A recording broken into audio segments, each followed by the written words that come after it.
하는 그 생각에 오히려 훨씬 더 이 말씀을 더 깨닫게 합니다.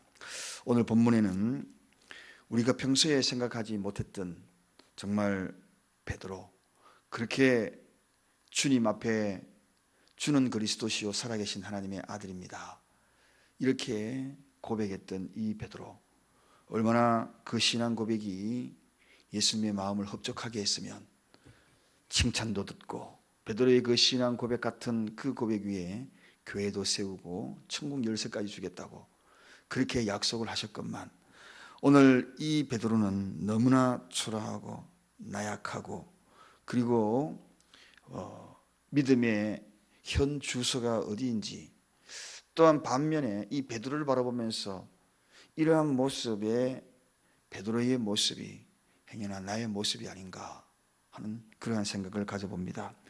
그것은 다른 것이 아니라 우리가 잘 알고 있는 대로 이 안나스 집안에서 그토록 예수님을 또 당대의 강도의 구일처럼 생각했던 이 안나스가 가야바에게 보냅니다.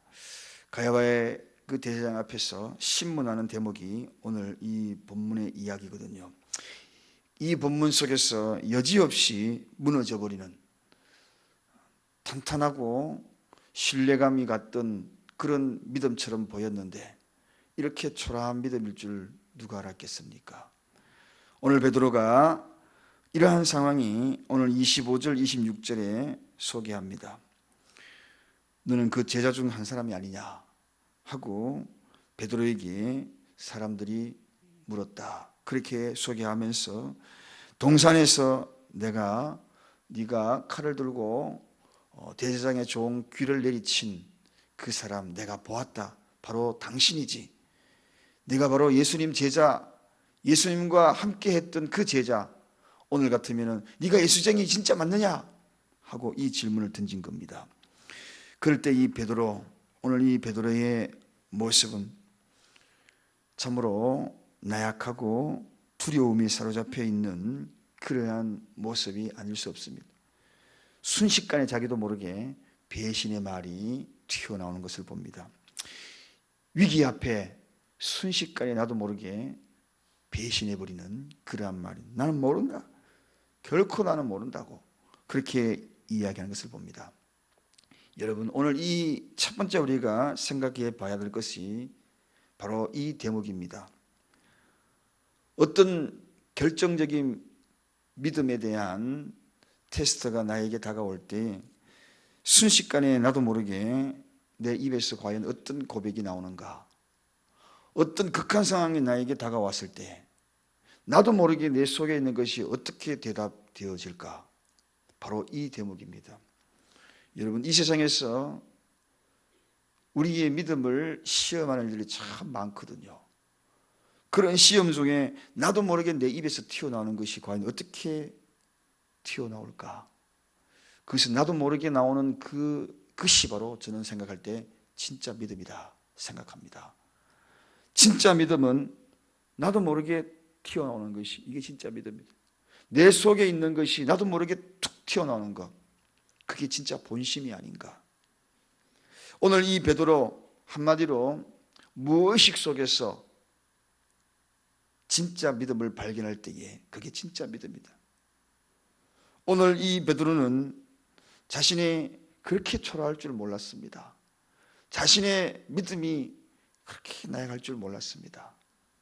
어떻게 이 베드로가 적극적으로 자신을 방어하기 위하여서 이렇게 쉽사리 배신의 말이 튀어나올 수가 있었겠는가 하는 것입니다.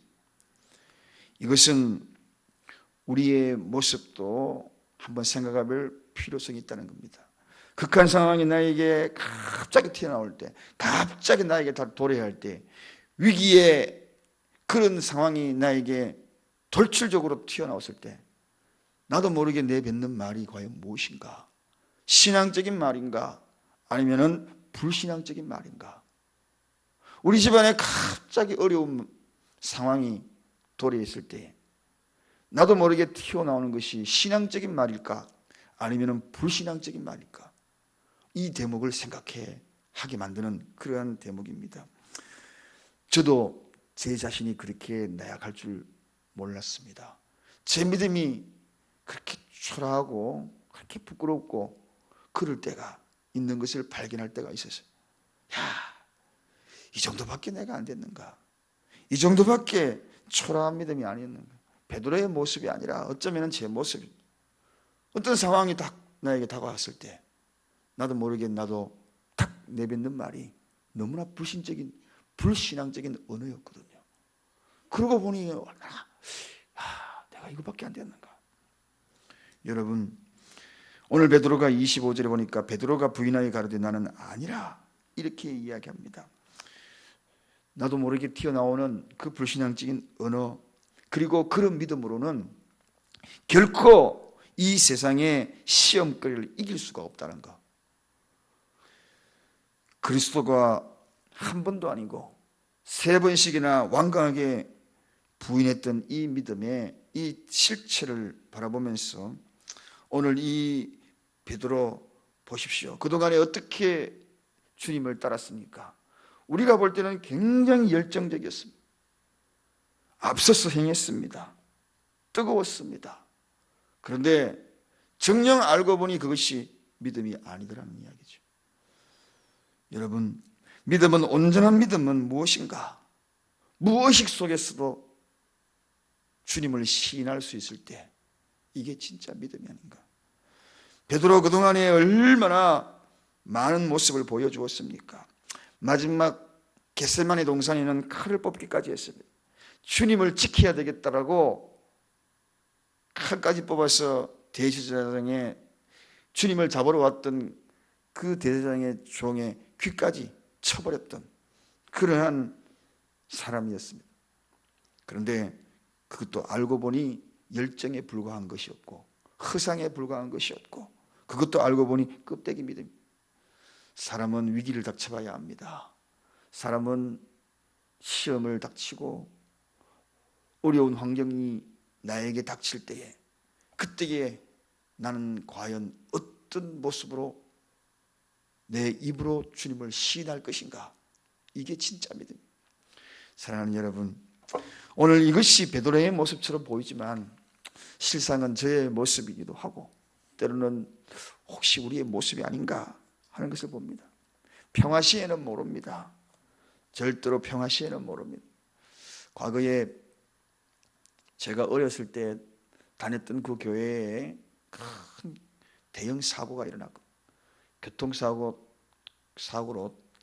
교회 차에 사람이 치여서 세상을 떠나는 그런 일이 벌어진 거예요. 그때의 그 모습이, 교회의 모습, 어린 마음에 어른들이 대처하는 그 모습을 보면서 진짜 믿음이 저 사람 같다, 가짜 믿음이 저 사람 같다 라는 것이 보여지더라고요. 제 어린 마음에. 지금도 생생합니다. 사랑하는 여러분, 평화시에는 다들 큰 소리 칠 수 있습니다. 그것이 열정적으로 보일 수 있습니다. 그러나 환란이 닥치고 상황이 급박해지면 거기에서 숨어버리는 것이 인간이거든요. 이것이 바로 오늘 이 베드로를 통하여서 경각심을 일러주는 그러한 대목입니다. 그렇습니다, 여러분. 저는 이 말씀을 생각하면서 꿈이라도, 잠꼬대의 진실성이 나온다 그러지 않습니까? 잠꼬대에서도 저와 여러분이 주님을 시인하는 그런 성도가 되었으면 좋겠습니다.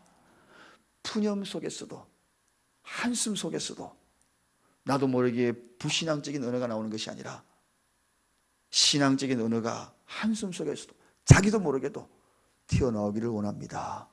오늘 베드로 불완전한 믿음이 이런 모습. 그런데 중요한 것은 회개입니다. 베드로가 이렇게 이러한 나약하고 그리고 자신도 모르는 이런 초라한 믿음이었다는 것이 이제는 깨달아진다는 것이 중요하다는 것입니다. 그게 뭡니까? 오늘 27절에 이에 베드로가 또 부인하니 3번씩이나 부인하고 나니 그때에 곧 닭이 울더라. 그렇게 소개합니다. 베드로 귀에 회개의 종소리가 들린 겁니다. 그리고 이 회개의 종소리를 따라서 마태복음, 마가복음, 누가복음 이 세 복음서에는 동일한 이 내용이 다 적혀 있는데 베드로가 심히 통곡하고 회개하는 대목이 나옵니다. 자기의 자만심을 꺾고 그리고 초라한 자신을 깨닫는 그 순간입니다. 올바른 신앙의 그 길을 걸어가는 그러한 대안을 이 베드로에게 깨닫게 했다는 것입니다. 불완전한 믿음이지만 하나님은 언제나 우리에게 완전한 믿음으로 갈 수 있는 길을 제공하는 것이 바로 이 회개라는 것입니다. 여러분, 이 회개 때문에 베드로의 온 허물들이 일시에 다 덮어지는, 주님을 3번씩이나 부인했던 그 모습이 어디 갔나? 도대체 베드로가 이럴 수 있느냐라고 생각할 수 있던 그 대목이 이 회개를 통하여 비난과 책망이 일시에 다 사라져버리는 그런 대목이 바로 이 회개다. 사랑하는 여러분, 어찌 이런 대목을 바라보면서 베드로를 정죄할 수 있겠습니까? 베드로를 비난할 수 있겠습니까? 닭 울음소리는 베드로가 주님께로 돌아올 수 있는 자복하고 회개하는 그 마음, 인생의 혁명이 일어난 겁니다. 내 인생의 혁명이 뭐냐? 내 삶을 바꾸는 혁명이 뭐냐? 그렇게 살아왔던 인생의 혁명, 완전히 뒤집는 혁명이 뭐냐? 회개라는 것입니다. 회개라는 것입니다.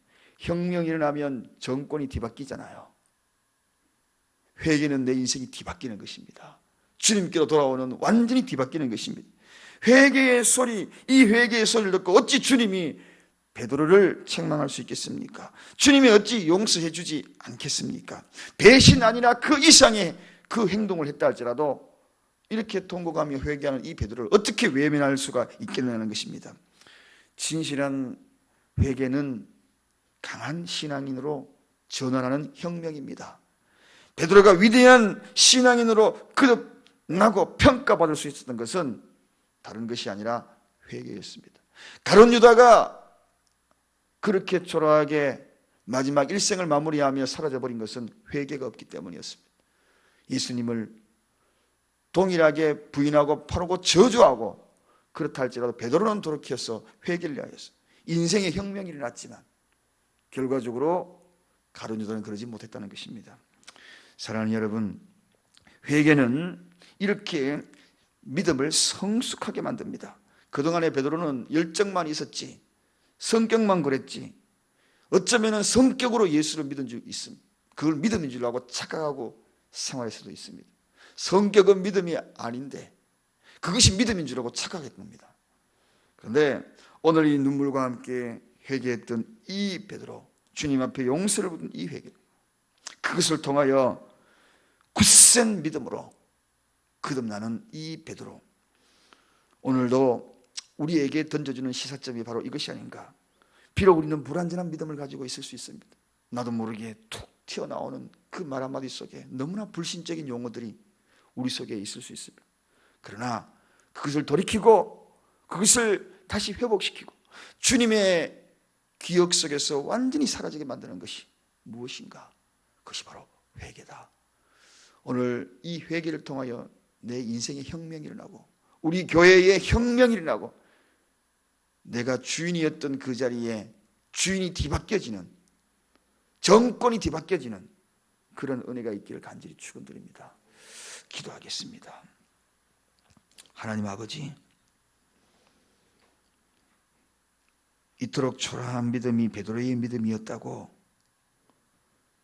생각하고 결론이 날 줄 알았는데 회개를 통하여 완전히 뒤집어지는 것을 봅니다.